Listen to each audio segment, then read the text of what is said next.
Watch it, Bagley. Don't call me that! That's not my name! Enough, both of you. What a way to spoil a perfect evening.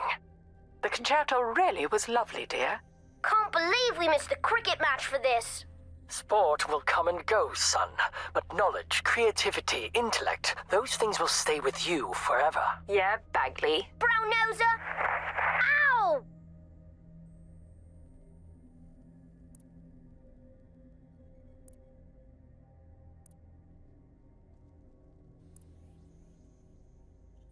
Ready for the match tomorrow, Dad? Come on, it's my birthday. At least pretend to be excited, Dad. Yeah, listen, mate. I can't take you to the cricket. I'm sorry. What? Why? Go ahead. Tell him. Your father has decided he wants to leave. For someone he really loves. That's enough. We agreed to have one last day out, and now you're making a scene. I didn't make this scene, Kevin. You did.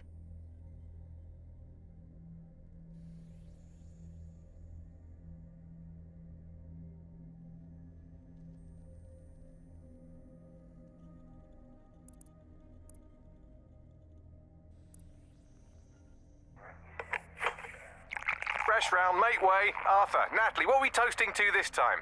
Come on. As if you're not just going to toast yourself again. Good idea. To the newest member of the UC London rowing team. Your plot for Olympic domination has only just begun. Remember this moment, you two. You'll be telling your children about the night you got pissed with a future gold medalist. Whatever you say, Bagley. Mate, don't call me that. That's not my name.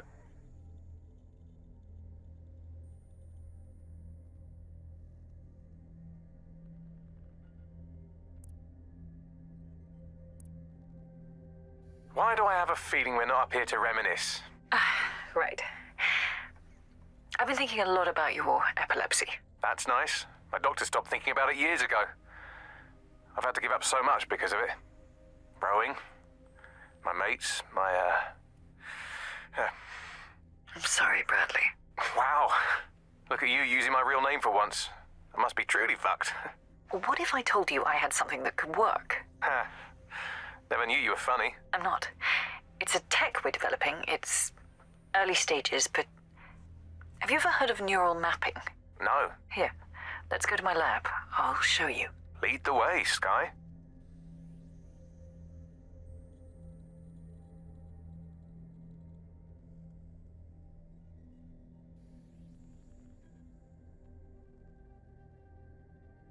Right.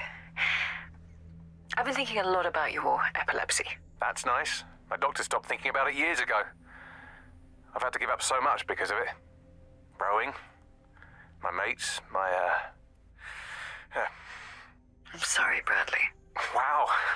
Look at you using my real name for once. I must be truly fucked. What if I told you I had something that could work? Never knew you were funny. I'm not. It's a tech we're developing. It's early stages, but have you ever heard of neural mapping? No. Here, let's go to my lab. I'll show you. Lead the way, Sky.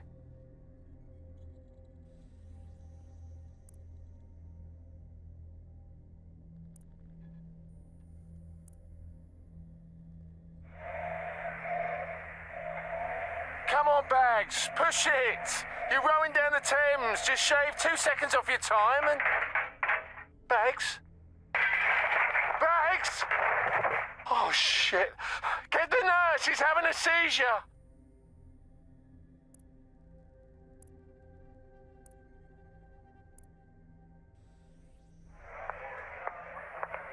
All right, pork sandwich and a pint.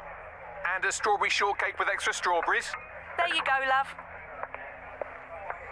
Hello, you fucking beauty.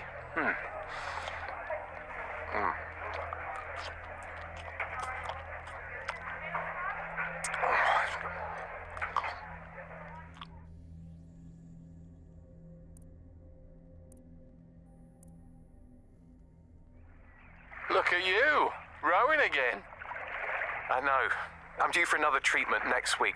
I don't know how she's doing it, but I haven't had a seizure in almost a year. I'm free.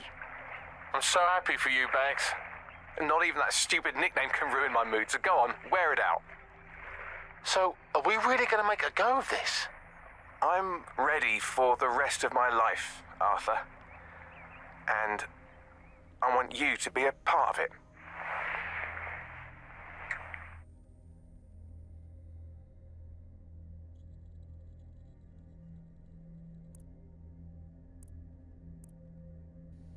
Sir, Don't touch me! these people are here to help you, Bags. Don't call me that! She did this! Someone stop her! Don't hurt him. He's not usually like this. Get out of my head! We need an ambulance right away. Bags! Bagley! Brad!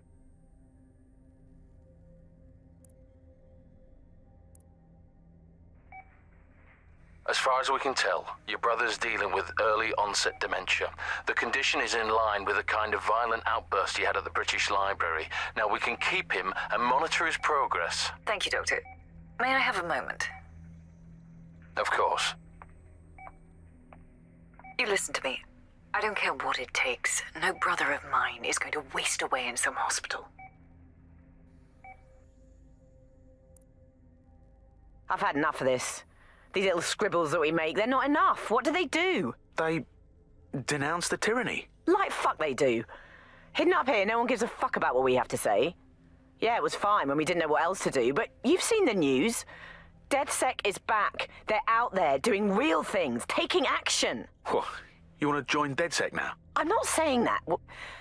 Well, maybe. Or maybe we can do something similar, help them out, you know? Tell them we're on their side, that Londoners will fight back. I'm not sure about this. Of course you're not. What's that supposed to mean? Face it, you're lazy. Just like the rest of them. Compliant.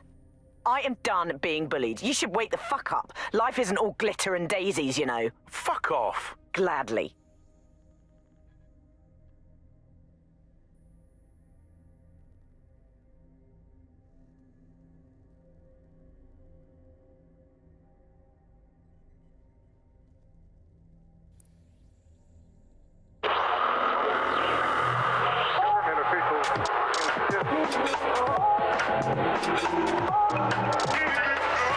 This is London Calling.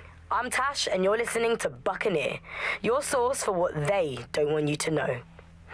Today we're talking about Dev Hassani, our gone, but sadly not forgotten Prime Minister. It's strange to think that he was just another here today, gone tomorrow politician until his infamous London is drowning speech went viral. The forces of darkness he unleashed with that speech changed everything around us. Was Hassani's rise inevitable? Could it have been stopped? And what happens when democracy starts to breed the ideas that can destroy it? Using back channels and underground contacts, we got in touch with political analysts and historians to find out how it's possible for cynical, short-term leaders like our beloved Prime Minister to give birth to political nightmares. No full names, as you know. These days, telling the truth can get you killed. Helen spelt out the dangers of populism for major political magazines and websites back in the pre-censorship days. The appeal of fascist politics is about strongmen, and they are usually men, because it's about saying there are simple problems that are really easy to define, say immigration, and there are simple solutions to them, stop immigration. And they are really appealing because they make sense of a world that can often feel really complicated and confusing, and they do offer, or seem to offer, action, instead of what politics can often be, which is a kind of messy set of compromises where no one gets really what they want, everyone gets a little bit of it.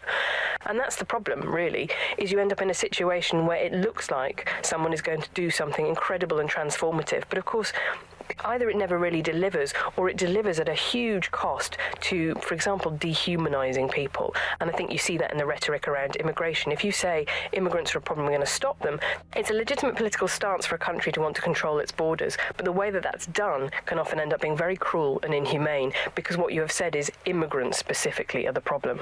Not every fascist is a populist, but they are two interlinked styles of government, really, because what fascists tend to do is rely on narratives of deep change and of enemies. I think that's one of the hallmarks of this style of politics, where you represent your opponents not just as people who disagree with you, but as existential threats, as evil people. So you see it in the course of the run-up to the Second World War, where Jewish people are represented as, rats and a scourge. You see it with Muslims, where they are represented as coming to take over over and replace white people. So you have big defined groups of enemies that the person who is trying to convince you to vote for them, or later on simply to support their regime perhaps, needs to defeat. There is always an enemy to be defeated. Unfortunately, one of the things we're very bad at as humans is recognizing different things when they don't look like previous examples. So I think in pre-crisis Britain we had an idea that when fascism came it would look again like the 1930s. It would look like a single charismatic leader. It would look like a jackboots in the street and huge flags. And it didn't look like that. It looked like social media groups. It looked like poisoning the well so that no information could be trusted. It had its own specific flavor, and that, I think, blinded people, as did a kind of complacency that things aren't ever going to get that bad ever again. That's a problem for the past. We're much more sophisticated now. We're not going to succumb to these great moods of emotion where everyone is hysterically listening to a leader. Well, guess what? People don't change that much. Where do authoritarians come from? Before the crisis, Ian was a senior journalist covering the global rise of the strongmen. Populism started to rise as a response to a series of crises. Now, some of these were true, some of them were false. There was a financial crisis. People were poorer. They were less secure than they were. They were looking for easy answers. There was a refugee crisis. I mean, the extent to which that was an actual crisis is frankly questionable. There wasn't actually that many people coming over. But what you had was mainstream news reflecting really quite right-wing rhetoric, portraying what was ultimately a trickle of boats as a major crisis hitting the country. And once you get into that situation, you are primed for having authoritarian leaders with fictitious but easy answers come along with a populist message and basically say to you, look, I will take care of the problem. I will make it all go away. So how do populists capture existing political parties or institutions? The truth is this usually happens in about 3 different ways. The first one is the easiest one. You set up a party, you win an election, you take over. But that doesn't actually happen that often. The second way is a bit more common, which is that you basically find yourself in coalition with usually a mainstream right-wing party. And this has happened this is exactly what happened, of course, in the 1920s in Italy with Mussolini. It's exactly what happened in the 1940s in Germany with Adolf Hitler, which is that the mainstream bring them into power, and they think they can control them, but you can never control this kind of party. They will always take charge. The third way is the most pernicious and the one that we recognize least. And that's when basically from the opposition, from the media, right-wing populists get their message out against immigrants, against corrupt elites, supposedly corrupt elites, and just pump out that message, pump out these frames of reference, and by virtue of that, they take control of the political dialogue from well away from power. It's easy to slide from democracy to totalitarianism. It's a lot harder to fight your way back again. But that's what we're here for. You've been listening to Buccaneer with me, Tash. Thanks to our guests for having the courage to talk to us. Keep listening, tell your friends, and spread the word. There's nobody to fix this but us.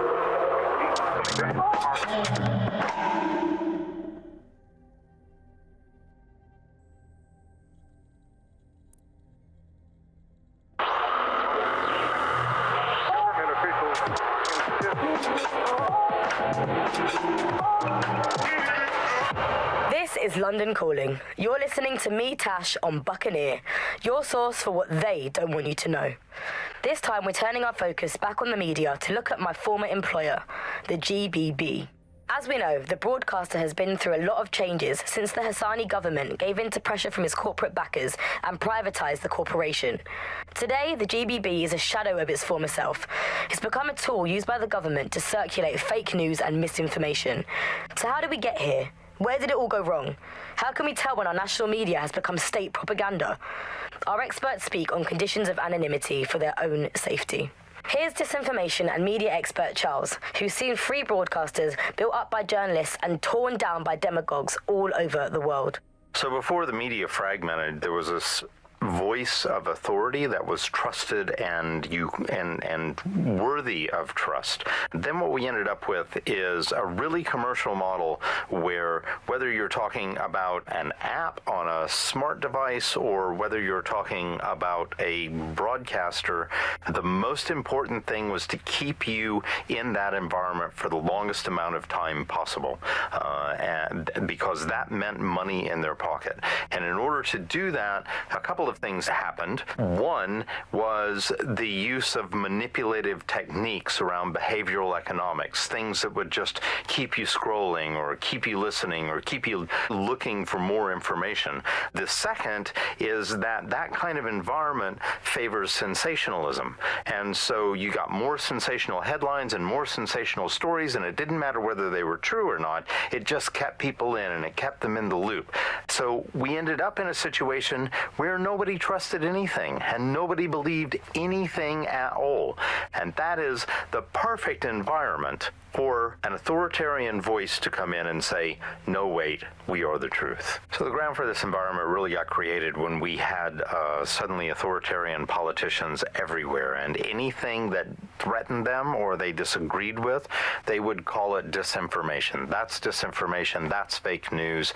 And again, we got in a situation where nobody really believed anything. And the trouble is if you were telling the truth, it's very hard to get your message to cut through all of the noise of all of the disinformation that's there. So like, you remember Out on the Edges, there was this story about when they would take a house by force, they would take any infants and they would crucify them. And that's a great, fantastic, viral story. And how do you counter that story? With the truth. The only way you can counter it is by saying, no, they didn't.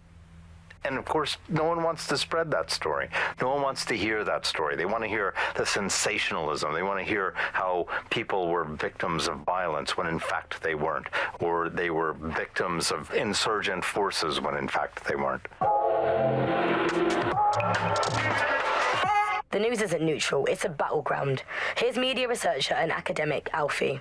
The media has, of course, been perhaps the key way in which governments have controlled and influenced their populations. So, totalitarian countries have typically used huge mainstream media outlets to sell one kind of news, one kind of biased news to its population. Of course, the media has always played this kind of key role in methods of state control. I think what's happening now is perhaps even more concerning, where you previously, in pre-crisis Britain, we had perhaps more diverse voices in the media, but now with the GBB, you're really only seeing one brand of news, and therefore only getting one truth. So people end up with a very biased and controlled idea of the reality and the world that we're actually living in. There was, of course, many concerns and many problems, but in a way there were some positive things, that like not all information was coming from one place, and so you'd have kind of far-right media outlets developing and then left-wing media outlets developing to combat those and kind of challenge the mainstream newspapers, TV stations, radios, and make sure people were questioning the validity and truth of the information they were receiving. So whilst there was the digital afforded more fake information, it also makes us suspicious and skeptical of information and makes us question the information we're getting. And I think in pre-crisis Britain, it might not have seemed great at the time, but there was something positive about that there was a lot of distrust in the media and in the different kinds of truths that were being told. Whereas now, I think you're seeing a return to a more traditional and older pre-digital sense, actually, of people just trusting what they're told, and that's why we have to be here with radio stations like this to challenge those conceptions. Most citizens feel pretty hopeless, I think, and unable to fight back against these kind of huge mainstream corporations that simply entrench and support the ideals and ideologies of the state. It can seem very hopeless indeed, but I think, the fact that you're out there listening, we're in here talking, shows that there is still a space to combat these false truths and disinformation that's being sold to us, and that it's never possible really to completely shut down, despite all the technologies that they have at their disposal and all the financial and corporate power and all the physical power. It's never quite possible to shut down people's desire to get to the truth and fight for their own ideologies and values, and we're out here starting that task, so don't give up hope. You've been listening to Buccaneer with me, Tash. We'll be back soon with more of what you'll never hear on the GBB. Keep listening, keep sharing, and keep resisting.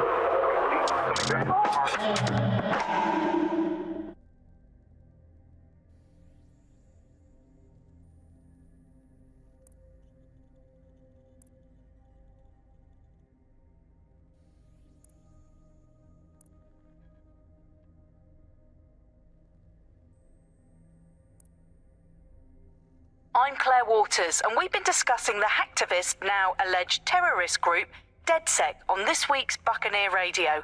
I have Colin calling in. Colin, what's your take? Now, I've been saying from the start we should have rounded up DeadSec and thrown them in jail.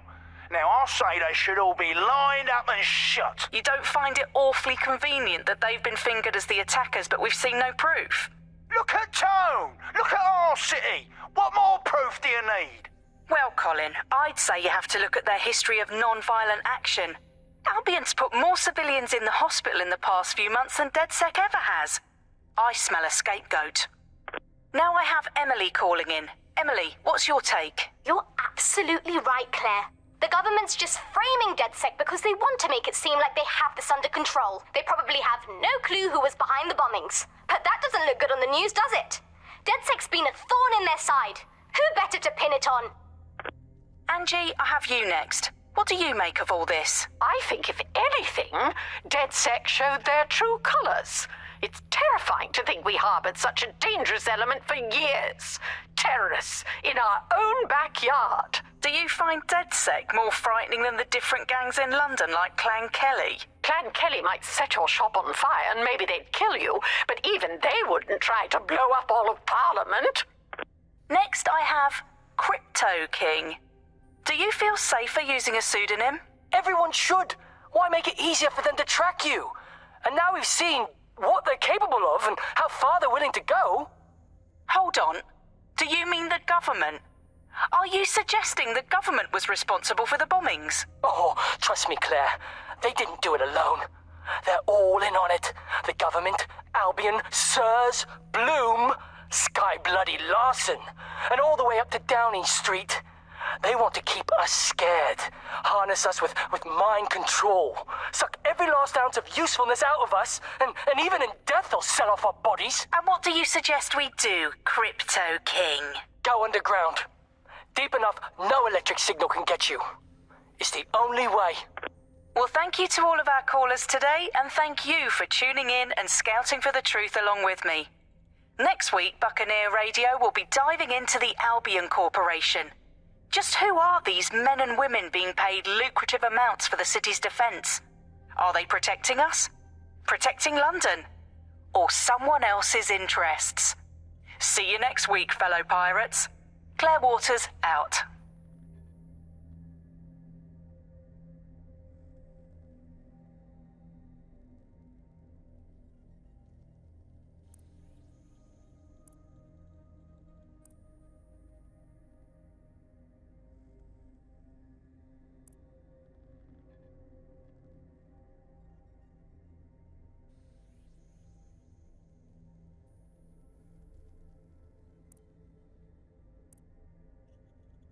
This is Inspector Caitlin Lau.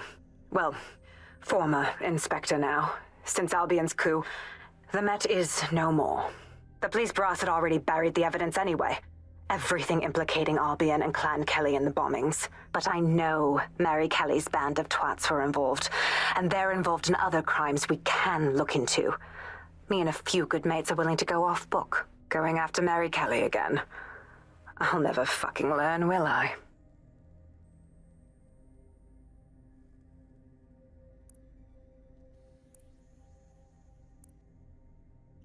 Welcome back to The Upload.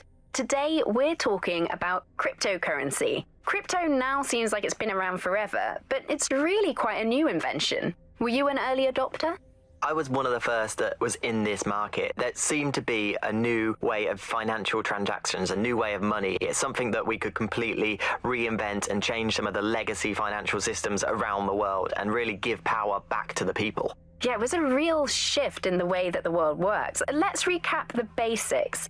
Central to cryptocurrency is the distributed ledger technology, the tech that keeps track of all transactions. And what this means is you can have a decentralized system without having to trust any one party, like old-fashioned banks. One of the reasons why I got involved so early was that you could stay anonymous. Yeah, the features of cryptocurrency very much fit into that early mindset. It was all about finding an alternative to centralized systems. It was kind of a countercultural punk ethos. The whole point of the distributed ledger is you're not trusting any one person to keep a track of who has what money or how they're spending it.